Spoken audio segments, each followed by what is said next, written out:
दोस्तों ये बात है साल 1967 की, जब अमेरिका की बर्कले यूनिवर्सिटी में सिर्फ 25 साल की उम्र में एक लड़का असिस्टेंट प्रोफेसर बना, जिसका आईक्यू स्कोर 167 का था। दोस्तों आपको जानकर हैरानी होगी, पर यह आईक्यू मशहूर साइंटिस्ट एल्बर्ट आइंस्टाइन से भी 7 पॉइंट ज्यादा था। जी हाँ, लेकिन एक दिन अचानक ये प्रोफेसर कहीं गायब हो गया और अगले 17 साल तक अमेरिका के अलग अलग हिस्सों में धमाके करता रहा। अमेरिकी सुरक्षा एजेंसी FBI को इसे पकड़ने के लिए सबसे खर्चीला ऑपरेशन चलाना पड़ा। इस शख्स की हाल ही में मौत हो गई है, लेकिन दोस्तों ये शख्स अपनी मौत के साथ ही कई ऐसे सवाल भी छोड़कर गया है जिनका जवाब आज तक नहीं मिला है कि आखिर क्यों ये शख्स अपनी जॉब छोड़कर एक आतंकी बना।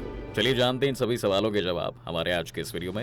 लेकिन वीडियो शुरू होने से पहले अगर आप चैनल पर नए हैं या आपने अभी तक चैनल को सब्सक्राइब नहीं किया है तो चैनल को सब्सक्राइब करना और बेल आइकॉन दबाना बिल्कुल ना भूलें, ताकि हमारे चैनल की कोई भी वीडियो आपसे मिस ना हो जाए। दोस्तों अमेरिका के शिकागो शहर में थियोडोर रिचर्ड काजिंस्की नाम के एक बिजनेसमैन थे, जिनकी पत्नी वांडा काजिंस्की 22 मई 1942 को एक बच्चे को जन्म देती हैं, जिसका नाम रखा गया टेड काजिंस्की। जी हाँ, बता दें कि टेड ने हाई स्कूल तक की पढ़ाई शिकागो से की।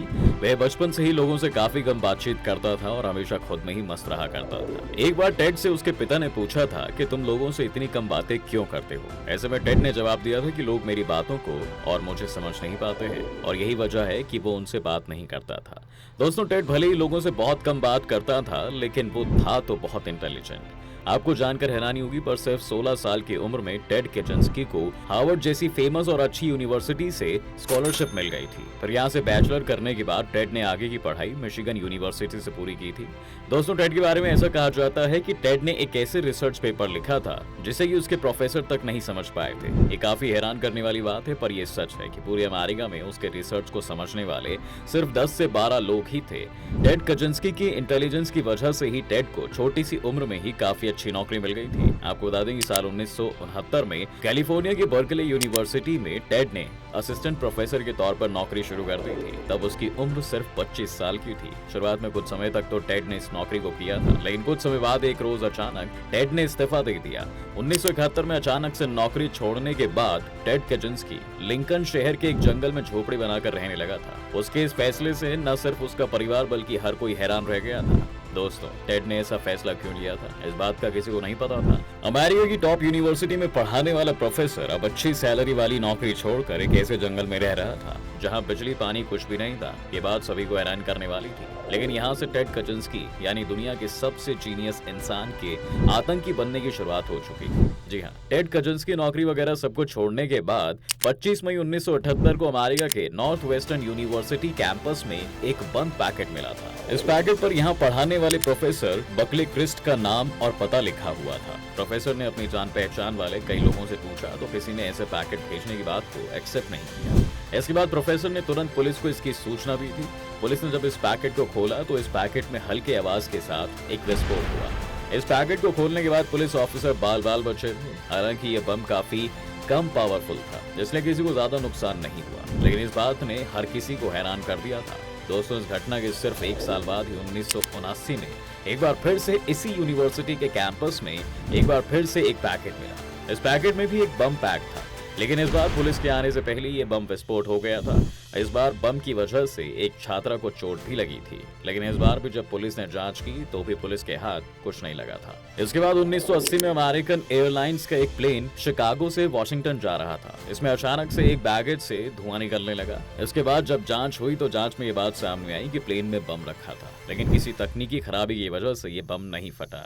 दोस्तों उस वक्त वहां के लोगों की किस्मत ही थी कि प्लेन में रखा ये बम ब्लास्ट नहीं हुआ था, वरना उस दिन सफर कर रहे सैकड़ों लोगों की जान पर बना थी। और इसके बाद भी लगातार ऐसे हादसे होते रहे और इसी तरह से अलग अलग धमाके में अमेरिका के 2 लोगों की मौत हो गई और आखिर में सरकार ने तंग आकर बम विस्फोट कराने वाले शख्स को खोजने की जिम्मेदारी FBI को सौंप दी। दोस्तों आपको जानकर हैरानी होगी, पर अगले 20 साल तक अमेरिकी जांच एजेंसी FBI के 150 एजेंट इस बॉम्बर के बारे में पता करते रहे। जैसे ही कोई विस्फोट होता था एजेंट वहां पहुंच जाते थे, लेकिन वहां उन्हें विस्फोट हुए बम के कचरे और नोट के सिवाय कुछ नहीं मिलता था।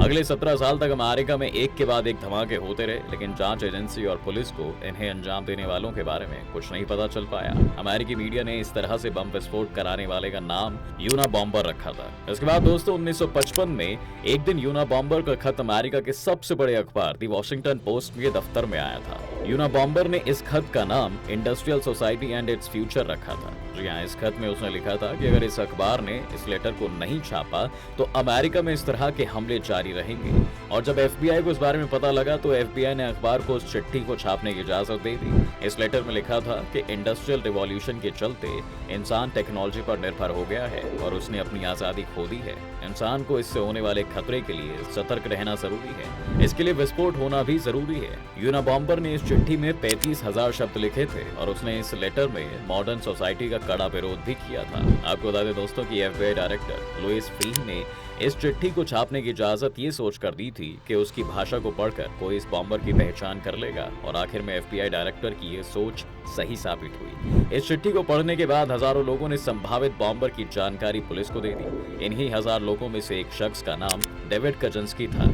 डेविड और उसकी पत्नी ने दावा किया कि वह इस बॉम्बर को पहचानते हैं। ये कोई और नहीं बल्कि डेविड का भाई है। जी हाँ, आपको बता दें कि ऐसा दावा करने से पहले डेविड ने एक प्राइवेट जांच एजेंसी हायर की थी।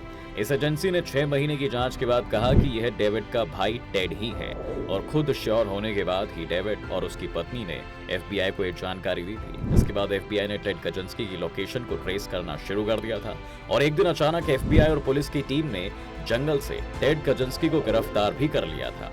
जी हाँ, इसके साथ ही छोटी सी झोपड़ी से कई सारे कागजात जब्त भी किए गए थे। इसके बाद जब टेड को पुलिस ने बताया कि उसके भाई डेविड ने उसकी पहचान करके पुलिस को जानकारी दी है तो इस पर टेड ने कहा था कि मेरा भाई मुझसे प्यार करता है, वह ऐसा नहीं कर सकता। लेकिन इसके बाद 4 मई 1998 को टेड ने अपने अपराध कबूल कर लिए थे। इसके बाद टेड को उसके क्राइम के लिए उम्र कैद की सजा सुनाई गई और अभी हाल ही में 10 जून को लंबे समय से बीमारी से जूझ रहे टेड कजंस्की की आखिरकार जेल में मौत हुई है। दोस्तों, टेड एक बहुत ही ब्रिलियंट इंसान था जिसे काफी नॉलेज थी। ऐसे ये बात हर किसी को हैरान करती है कि आखिर टेड आतंकी कैसे बना। जिसके पीछे 2 कारण माने जाते हैं। इसका पहला कारण है कि वहाँ की मीडिया रिपोर्ट्स में दावा किया जाता है कि टेड कजंस्की जब हार्वर्ड में पढ़ रहा था तब यूनिवर्सिटी की ओर से उसे साइकोलॉजी टेस्ट के लिए ले जाया जाता था। इस दौरान साइकोलॉजिस्ट अक्सर टेड के बिहेवियर और उसके चेहरे के भाव को देखकर उसे डांटते, फटकारते और गालियां भी देते थे। इससे टेड इतना परेशान हो गया कि वह लोगों से घुलने मिलने से बचने लगा। वहीं इसकी दूसरी वजह मानी जाती है कि टेड अपनी पसंद की लड़कियों से बात करने से बचता था। जी हाँ, इसी वजह से अपनी पसंद की लड़की से वह प्यार का इजहार तो दूर कभी बात भी नहीं कर पाया। इस हिचक की वजह से ही उसके मन में नेगेटिव थॉट्स आने लगे और वो मॉडर्न लाइफस्टाइल से चिढ़ने लगा और इस तरह से वो धीरे धीरे आतंक के रास्ते पर चलने लगा था। और यही वजह रही कि इतनी इंटेलिजेंस होने के बाद भी वो मॉडर्न सोसाइटी में अपने आप को फिट नहीं कर पाया और लोगों से बदला लेने की सोचने लगा। दोस्तों, क्या लगता है आपको कि क्या हो सकती है टेड के आतंकी बनने के पीछे की वजह? हमें हमारे कमेंट सेक्शन में जरूर बताएं। अगर आपको वीडियो पसंद आई है तो इसे लाइक और शेयर जरूर करें। साथ ही अगर आप चैनल पर नए हैं तो इसे जाने से पहले सब्सक्राइब करना और बेल आइकॉन दबाना बिल्कुल ना भूलें।